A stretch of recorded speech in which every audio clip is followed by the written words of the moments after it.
বন্ধুরা, আমার সবজি ভাজা হয়ে গেছে। এবার দিয়ে দেবো আমি মশলা। আমি মশলা দিচ্ছি আদা বাটা, জিরা বাটা আর লঙ্কা।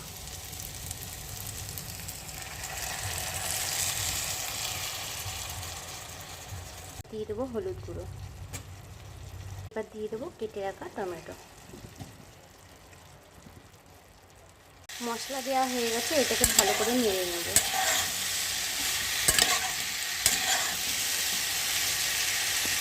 সবজিতে কালার আসার জন্য আপনি 1 চামচ, ছোটো চামচের 1 চামচ চিনি দিয়ে দিতে পারেন।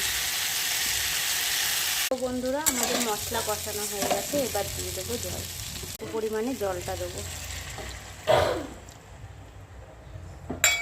মধ্যে দিয়ে দেবো ভাজা মশলা, জিরে আর গোলকি। বন্ধুরা, আমার পনির রান্না রেডি। বাড়িতে অবশ্যই ট্রাই করে দেখবেন।